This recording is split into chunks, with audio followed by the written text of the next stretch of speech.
Good morning, Amanda. My name is Valia Hernandez, and I'm going to be your social worker today. Good morning. Good morning. Before we get started, I just wanted to briefly explain to you that I'm a mandated reporter, so everything we say is confidential and will stay here.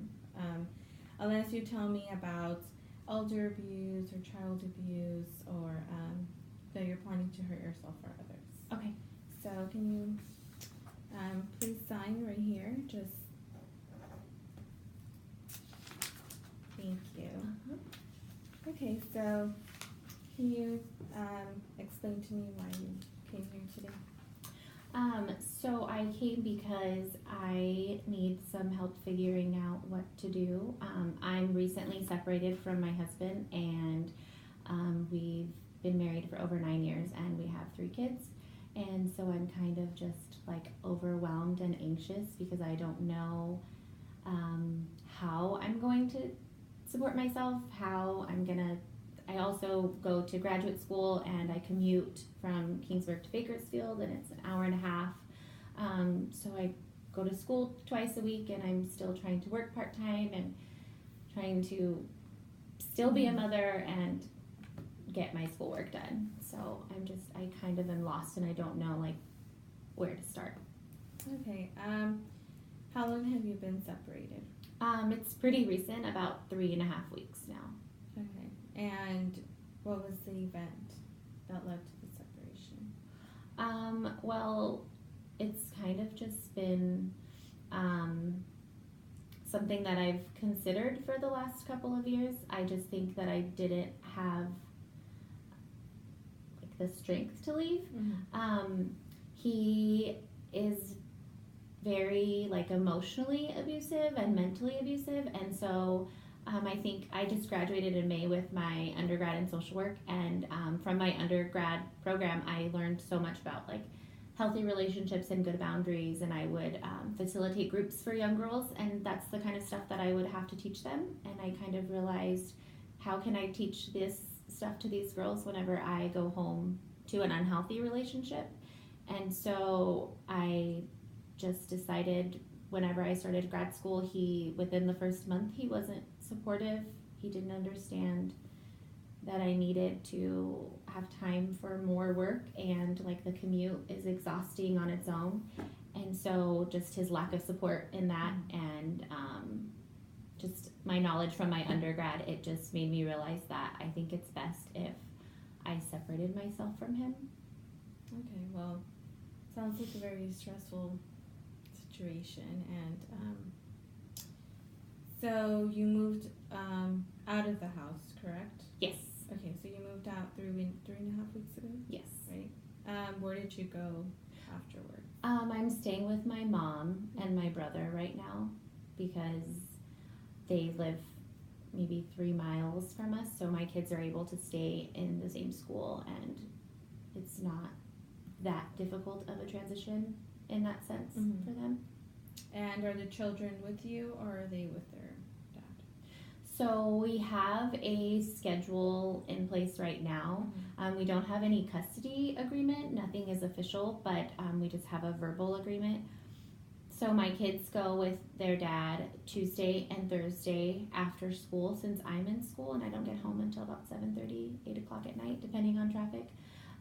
And so they'll stay with him, and then they stay with him Friday night because they have soccer Saturday morning, and it's right across the street from our house. So it's easier. Yeah. And then I get them Saturday, Sunday, Monday, Wednesday. Okay. So you're staying with your mom. Yes. Correct. And well, let me first ask you, do you work? I do.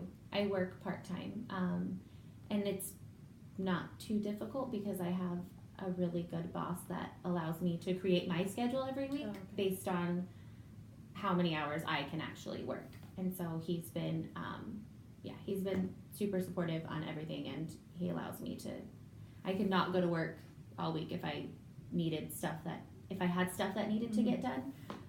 But that's where I'm torn because I can't financially support myself because my husband has always been the provider for our house since I've gone to school. So I just don't know like Okay, and is he currently supporting the children, or how are you guys? I know it's been 3 weeks, so there's probably no major, I guess, expenses, for the Yeah. children. But is he the one providing for them at the moment, or are you? Well, like I haven't talked to him about child support. So since I'm the one who, it was my decision to leave, he hasn't been very accepting, and so he's not very nice about it. And so I'm kind of, I'm anxious to ask him or to like bring up child support because I don't know how he's going to react, and he's very irrational, and he doesn't know how to express himself, and he doesn't know how to like control his emotions. But I know that that's definitely a conversation that I need to have with him because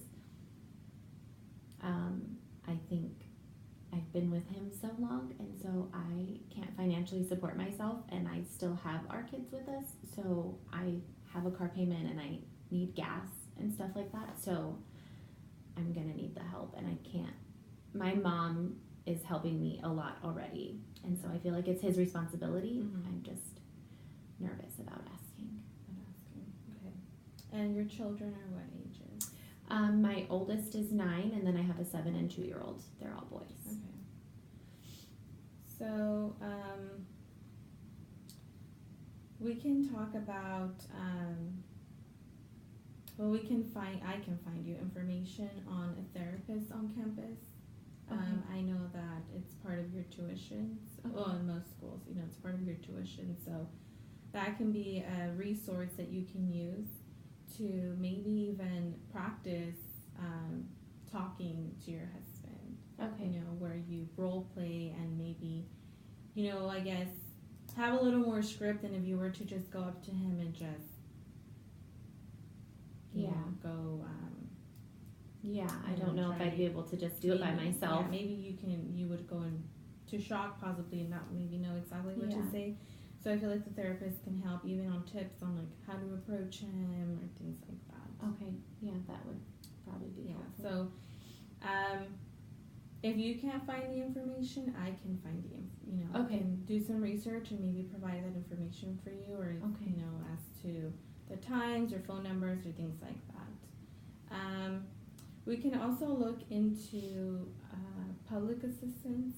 Okay. I feel that it would be beneficial for you, especially because you're in school full time and you have 3 children, to care for, and they're still young. So, and you mentioned you have your car payment and just so many things that are, in the meantime, I think before, while the whole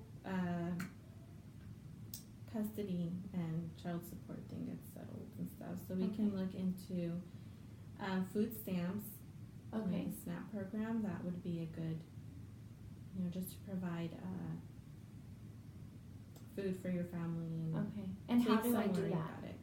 So you can look into, we can either do it in person or online. I know, we can go in person and apply and things like that. So for the food stamps, they have an emergency program, so you can get it pretty much right away. Maybe I can do that online because I don't really have time. Yes, because of your schedule that, you come home at 8 and then you still have to go to work and do homework and care for the 3 children.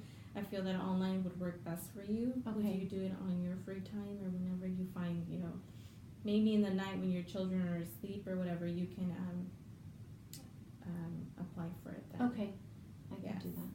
And there's also TANF, there is welfare, there's just so many programs that are out there for you, so we can maybe meet up next week and just discuss more programs that are available to you or that you may be interested in. Okay.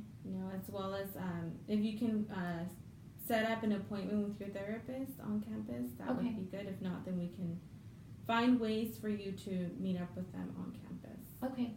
Does that sound good? Yeah, I can do that. Okay. Well, I'll see you next week, Amanda. Okay. Thank you.